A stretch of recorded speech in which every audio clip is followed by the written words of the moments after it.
जाने करने जा रहे हैं जिसका शीर्षक है वृद्धाश्रम। वृद्धाश्रम। वृद्धाश्रम।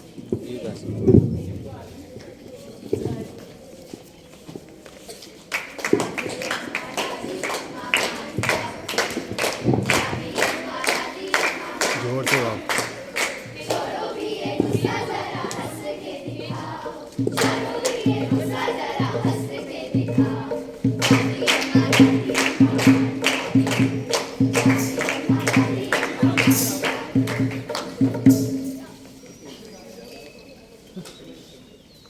पहला दृश्य। बहू, ओ बहू। जी माँ जी। बहू मैंने नाश्ता दिया। अभी लाती हूँ। दादी दादी। हाँ बच्चों। हमें कहानियाँ सुनाओ ना। चलो मैं तुम्हें कहानी सुनाती हूँ।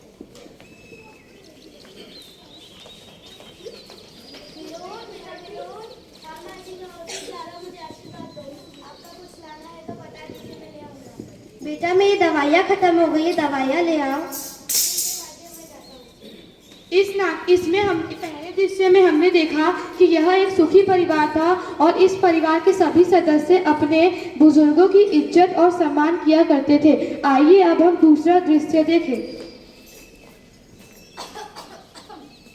ये बुढ़िया तो पूरे दिन पूरे घर में खांसती रहती है और तुम दोनों सभी मैंने 10 बार बोला है कि इस बुढ़िया के कमरे में मत जाया करो, बीमार पड़ जाऊंगी, सुनते ही नहीं हो। और आप सभी कितनी बार बोला इसे वृद्धाश्रम छोड़ गई है, मेरी तो कोई सुनता ही नहीं है। क्या करूं, माँ है वो मेरी। बेटा जब तक के तुम्हारे बाबूजी थे तब तक के सब ठीक था।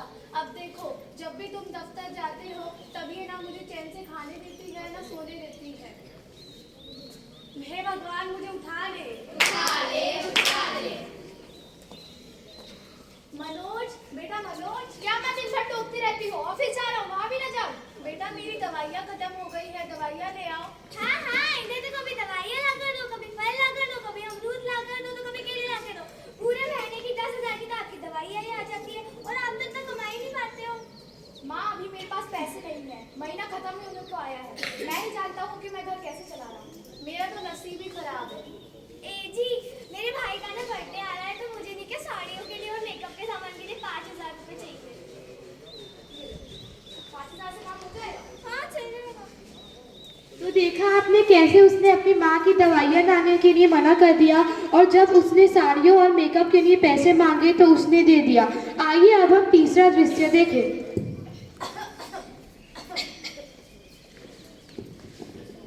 बहन तुम इस आश्रम में कैसे आई? बहन मैं तुम्हें क्या बताऊं, मेरे बेटे का तबादला हो गया था। उसने कहा था कि वो मुझे 2 महीने में लेने आएगा, पर आज 3 महीने हो गए वो मुझे लेने नहीं आया। बहन तुम्हारा बेटा क्या करता है? मेरा बेटा बड़ी कंपनी में काम करता है। बहन तुम यहाँ पर कैसे आई? बहन मेरी कहानी कुछ ऐसी है, मेरे बेटे ने मेरी बहू को धमका दिया था कि वो मुझे यहाँ छोड़ आए, तो मैं यहाँ आ गई और वो ना मुझे खाने देती थी ना ढंग से सोने देती थी। आओ बहन आओ, तुम भी यहाँ आ गई। अरे नहीं, मेरे घर में शिफ्टिंग का काम चल रहा है तो मेरे बेटे ने कहा है कि आप कुछ दिनों के लिए यहाँ रह जाए, मैं 1 हफ्ते बाद चले जाऊंगी। मेरे बेटे ने भी कुछ यही कहा था कि वो मुझे 1 हफ्ते बाद लेने आ जाएगा, लेकिन देखो अब 7 साल बीत गए लेकिन वो मुझे लेने नहीं आया। अरे नहीं, मेरा बेटा बहुत अच्छा है, वह जरूर मुझे लेने आएगा। पता नहीं वो घर पहुंचा होगा कि नहीं, मैं अभी उससे फोन करके पूछती हूँ।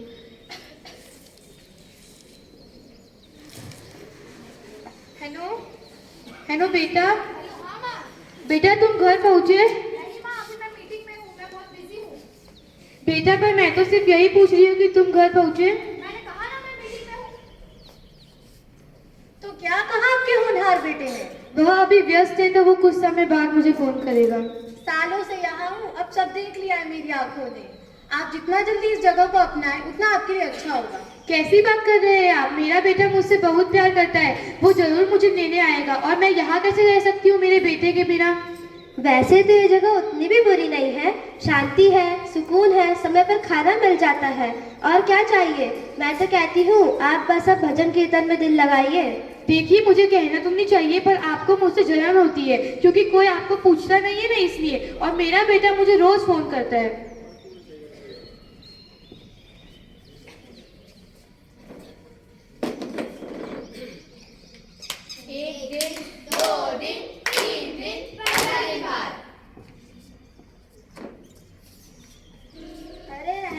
शारदा जी, नहीं उठाएगा वो। हेलो बेटा। हेलो, हाँ माँ। बेटा तुमने कहा था कि तुम मुझे एक हफ्ते बाद लेने आएगे, अब तो 15 दिन बीत गए, तुम मुझे लेने नहीं आए। क्या करूँ माँ, काम ज्यादा है, अभी मेरे पास पैसे भी नहीं है, आपको कुछ दिन और वहाँ रहना पड़ेगा।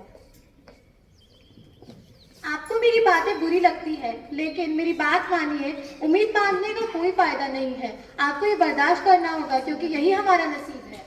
नसीब आपका खराब होगा, मेरा नहीं। मेरा बेटा मुझसे बहुत प्यार करता है और वो जरूर मुझे लेने आएगा।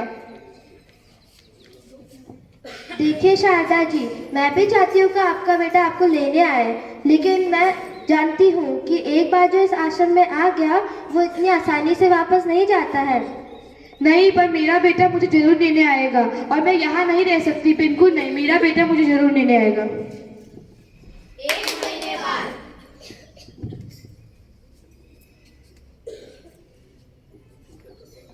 अरे क्या हुआ शारदा बहन, आपकी तबीयत ठीक नहीं है क्या? हाँ, मेरी तबीयत कुछ ठीक नहीं है। आप मेरे बेटे को फोन लगा दीजिए। क्या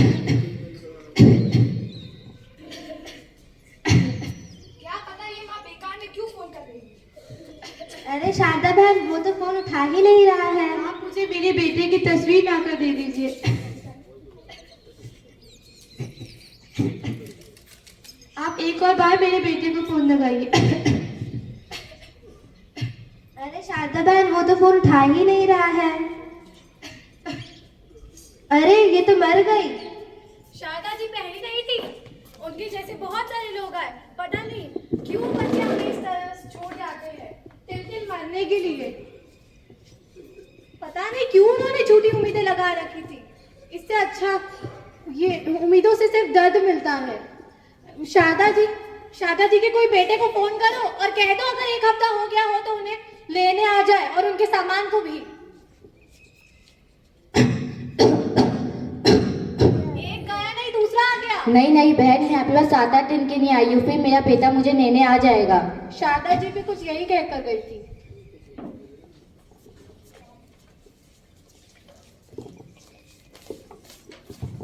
जैसा आप लोगों ने दादी के साथ किया, हम भी बड़े होकर आपके साथ ऐसा ही करेंगे और आपको भी वृद्धाश्रम छोड़कर आएंगे।